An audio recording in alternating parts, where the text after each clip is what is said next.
I'm Bob Herndon. And I'm Pam Woodley. We're the co-executive directors of the Fighting 50 PAC.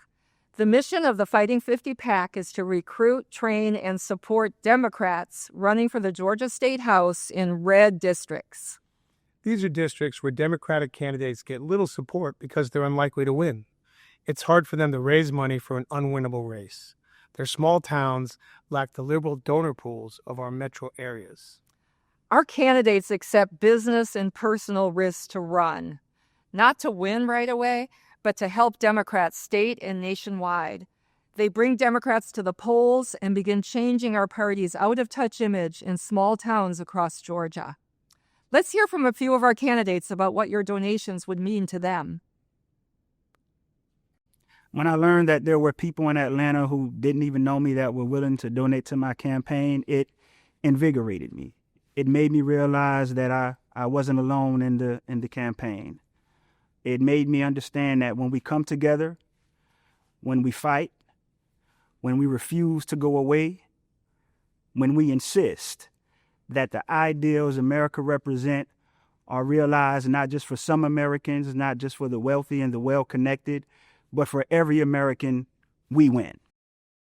I was able to raise some money from friends and family, but the donations from the Fighting 50 PAC allowed us to hire paid campaign staff. It also allowed us to onboard and pay student volunteers, a lot of whom would not have been able to be a part of the campaign if they had not been paid. That helped us with communications and social media. We had young people who could talk to young people, who could expand the reach of the campaign. So the Fighting 50 allowed, a working class candidate like myself, I have a full-time job, to have a little bit of breathing room and talk to the people we needed to talk to in the short time frame we had.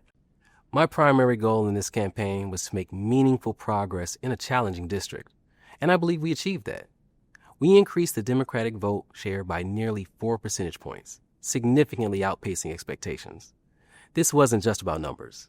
It was about building a foundation for future success, mobilizing communities, and proving that change is possible, even in Republican strongholds. Our campaign sent a clear message. Democrats can compete anywhere in Georgia when we focus on grassroots organizing, addressing local issues, and building coalitions.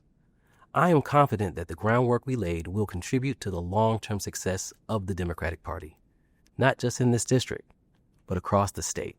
Campaigning is not an easy task. It's very difficult to be on the campaign trail. Finding resources, finding out how to maneuver through particular situations. And Fighting 50 provided an array of training for us as candidates. Having that type of support is, and there's no words to explain. When I first ran, people were shocked that there was a Democrat on the ticket. There hadn't been a Democrat on the ticket in my area in the longest time. We in these red areas don't get a lot of financial support because, truth be told, we don't have a real good chance of winning. We put ourselves on the line and on the ballot so that we let people know Democrats are here. Whether we win or not, we want to make sure our name's out there. And getting funding through PACs like the Fighting 50 allows us to do just that.